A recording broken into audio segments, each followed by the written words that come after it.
10월 31일 월요일 삶의 기적을 일으키는 30분 예배를 시작하도록 하겠습니다.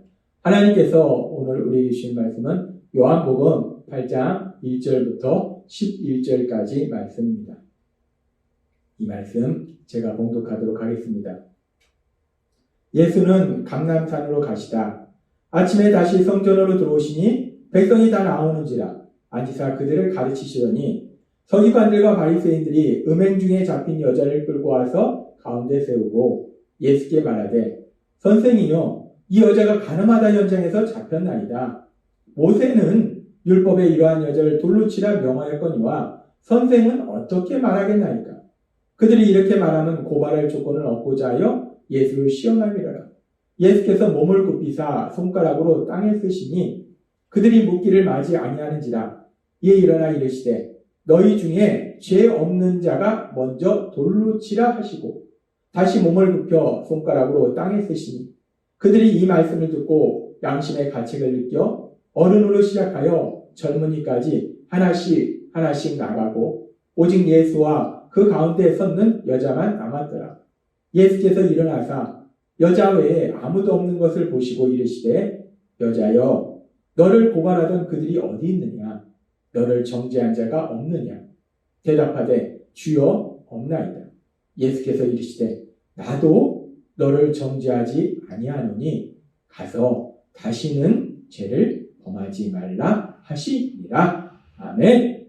오늘도 이 시간 하나님께서 우리에게 주신 말씀을 듣기 전에 잠시 기도하는 시간 갖도록 하겠습니다. 하나님 아버지 감사합니다. 언제나 저희를 사랑하셔서 저희를 만나주시고 저희에게 말씀하시니 감사합니다.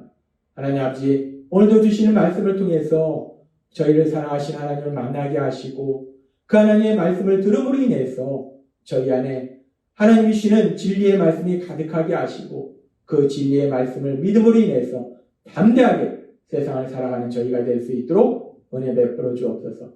예수님의 이름으로 감사하며 기도드리옵나이다. 아멘. 요한복음 8장의 말씀에는 예수님께서 많은 사람들에게 하나님의 말씀을 가르치고 있을 때 서기관들과 바리새인들이 가늠하다 현장에서 잡힌 여인을 데리고 와서 이 여인을 어떻게 판결하겠느냐라고 예수님께 질문한 장면이 나옵니다.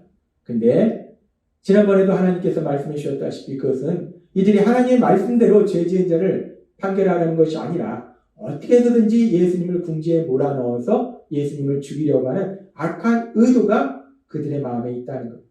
예수님은 하나님이시기 때문에 그들의 악한 생각을 아신데 아심에도 불구하고 그들을 향해서 화를 내시거나 질책하지 아니하시고 계속해서 손가락으로 땅에 무엇인가를 쓰십니다.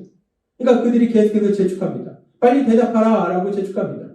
그러니까 시간이 지나서 예수님께서 요한복음 8장 7절의 말씀처럼 그들이 묻기를 맞이하는지라 이에 일어나 이르시되 너희 중에 죄 없는 자가 먼저 돌로 치라 하시고 서기관과 바리새인들은 예수님께서 이 여인을 돌로 치라 라고 만약에 말씀하신다면 로마법에 의거해서 예수님을 고소할 것이고 만약에 이 여인을 용서해 주라 라고 말씀하신다면 자기들의 율법에 의거해서 예수님을 정죄하고 예수님을 고소했을 거예요. 그런데 예수님께서 지금 율법의 말씀대로 이 여인을 돌로 치라 라고 말씀하셨어요. 근데 단순히 이 여인을 돌로 치라 라고 말씀하실 뿐만 아니라 그 앞에 아주 중요한 말씀을 하시는데 뭐라고 말씀하신가? 너희 중에 죄 없는 자가 먼저 돌로 치라. 돌로 치긴 치는데 그래 율법의 말씀대로 죄를 지었으면 돌로 치라고 했으니까 그런 판결을 하는 게 맞다. 그런데 너희 중에 죄 없는 자가 있으면 그 죄 없는 자가 먼저 그 판결대로 실행해라 라고 말씀한다는 겁니다.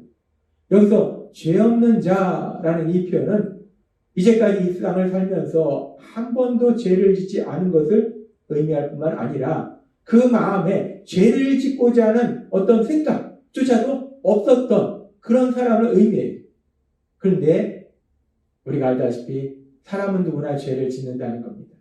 또한 죄를 짓고자 하는 생각이 수시로 그 마음에 있다는 겁니다. 따라서 죄 없는 자는 아무도 없다는 겁니다.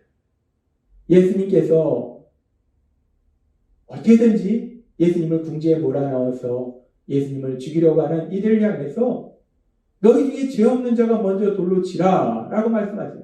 그리고 예수님께서는 계속해서 요한복음 8장 8절에 보면 다시 몸을 굽혀 손가락으로 땅에 쓰시니 라고 말씀합니다. 그렇게 말씀하시고서 예수님은 다시 몸을 굽히셔서 땅에다 뭔가를 계속 쓰고 계세요.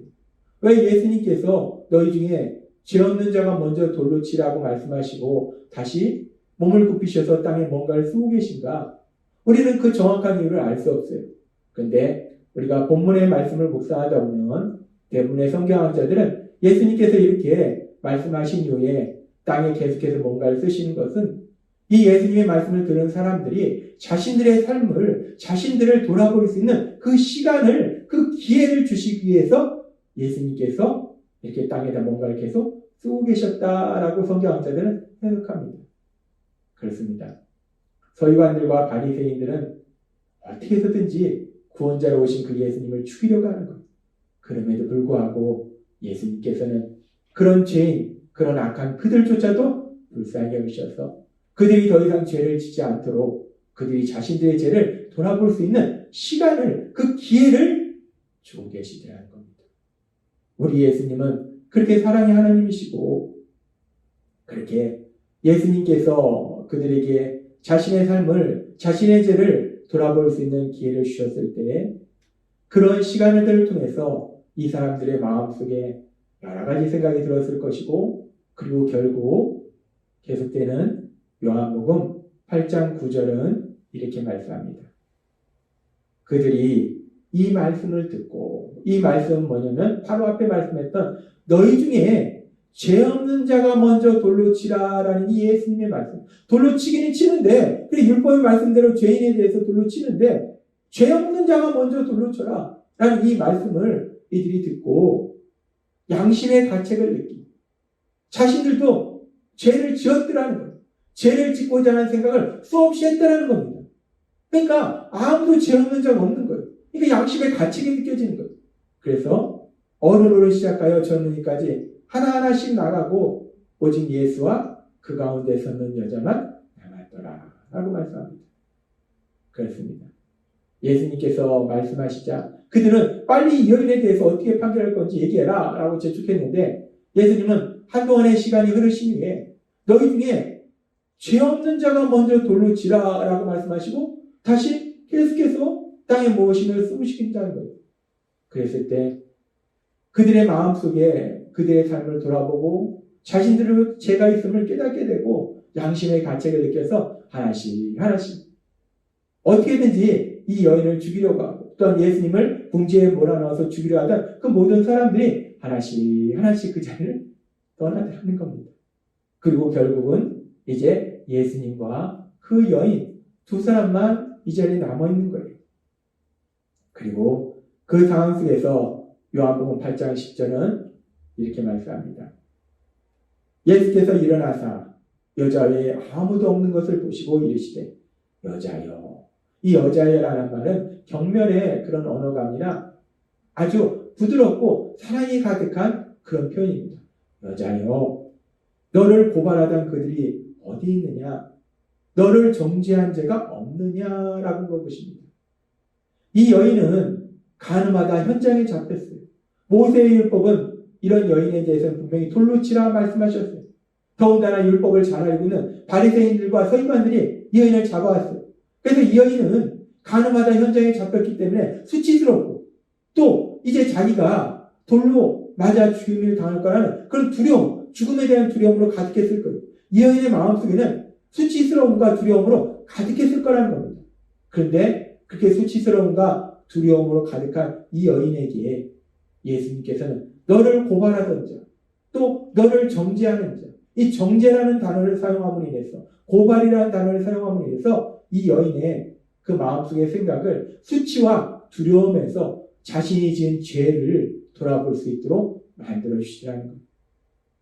지금 이 여인은 자신이 분명히 죄를 지었음에도 불구하고 자신이 지은 죄에 대해서 생각하기보다는 수치스럽고 죽음에 대한 두려움이 그 마음에 가득했을 거라는 거예요. 그 상황 속에서 이제 예수님은 이 모든 상황의 본질적인 거, 이 여인이 지은 죄, 그 죄에 대해서 자신이 생각할 수 있는 그런 기회를 만들어 주신 거예요. 그렇게 예수님께서 말씀하시고 계속해서 성경은 이렇게 말씀합니다. 요한복음 8장 11절 말씀. 대답하되 주여 없나이다. 여인이 너를 정죄하던 자가 없냐라고 물으시니까 주여 없나이다 라고 여인이 대답합니다. 그랬을 때 예수님께서 아주 놀라운 말씀을 하시는데 이 여인은 가늠하다 현장에서 잡힌 여인이에요. 모세의 율법에 의하면 돌로 쳐서 죽이라는 그런 말씀이 있는 사형에 해당하는 죄를 지은 여인입니다. 10계명의 7계명을 어긴 죄인이에요. 그런데 그 죄인을 향해서 예수님께서는 이렇게 말씀하십니다.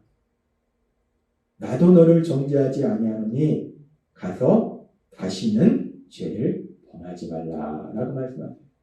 예수님은 말씀하십니다. 나도 너를 정죄하지 아니하노니.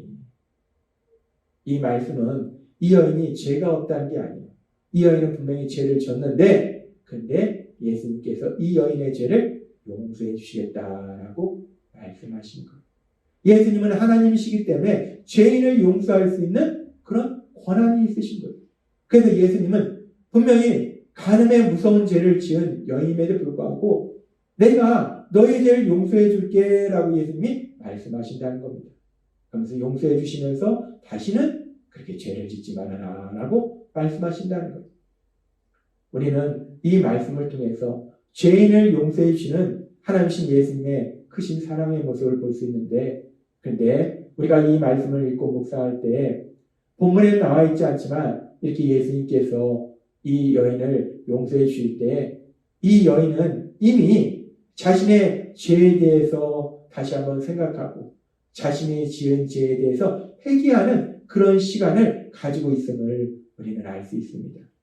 이 여인의 마음을 예수님께서는 아시기 때문에 처음에는 수치스러움과 죽음에 대한 두려움이 가득했지만 예수님의 말씀을 통해서 자신의 죄를 돌아보고 자신의 죄를 회개하는 이 여인의 그 마음을 예수님은 아시기 때문에 예수님은 이 여인을 죄를 용서해 주신 것이다 라고 우리는 알 수 있다는 것. 그렇습니다. 하나님이신 예수님께서는 비록 죄를 지은 죄인일지라도 그들이 죄를 회개하면 그 죄를 용서해 주시는 사랑의 하나님이시라는 것. 그래서 하나님께서는 이사야서 55장 7절의 말씀을 통해서 우리에게 이렇게 말씀하십니다. 악인은 그의 길을, 불의한 자는 그의 생각을 버리고 여호와께로 돌아오라. 그리하면 그가 긍휼히 여기시리라. 우리 하나님께로 돌아오라. 그가 너그럽게 용서하시리라. 아멘. 악인은, 불의한 자는, 죄를 짓는 사람은 그 죄에서 돌아서서 하나님께로 돌아오라는 거예요. 회개하고 하나님께로 오라는 겁니다. 하나님께로 오면 하나님이 긍휼히 여기신다는 거예요. 하나님이 그 죄를 용서해 주신다는 거예요. 오늘 우리가 요한복음의 말씀에서 본 예수님이 간음의 죄를 범한 이 여인을 용서해 주신 것처럼 그렇게 하나님께서는 죄를 지은 사람이 그 죄를 회개하면 그 죄를 용서해 주시고 그를 긍휼히 여기신다라고 말씀하신다는 거예요. 그렇습니다. 이 세상을 창조하시고 이 세상을 다스리고 계시는 하나님, 우리를 사랑하시는 하나님은 죄인에 대해서 무서운 형벌을 내리고자 하시는 하나님이 아니라 그 죄인이 그 죄를 회개하면 그 모든 죄를 다 용서해 주시고 이제 하나님이시는 놀라운 복을 하나님의 사랑을 체험할 수 있도록 만들어주시는 사랑의 하나님이시다. 따라서 우리가 그 하나님의 사랑 안에 거함으로 인해서 우리 하나님께서 주시는 참된 기쁨과 평안을 누리며 우리 하나님을 기쁘시게 하는 우리 하나님의 영광을 나타내는 귀한 삶을 사시는 여러분 되시길 주님의 이름으로 축원합니다. 기도하겠습니다. 하나님 아버지 감사합니다. 오늘도 주신 말씀처럼 우리 하나님은, 우리 예수님은 죄인을 무서운 벌에 처하도록 만드시는 것이 아니라 죄인이 회개하면 그 모든 죄를 용서해 주시고 다시금 하나님의 사랑 안에 거하도록 하시는 사랑의 하나님이심을 기억하도록 말씀해 주시니 감사합니다. 그 하나님의 사랑 안에 거하는 저희 모두가 될 수 있도록 은혜 베풀어 주옵소서. 예수님의 이름으로 감사하며 기도드리옵나이다. 아멘. 이 시간도 하나님께서 우리 주신 말씀을 묵상하면서 조용히 기도하는 시간 갖도록 하겠습니다.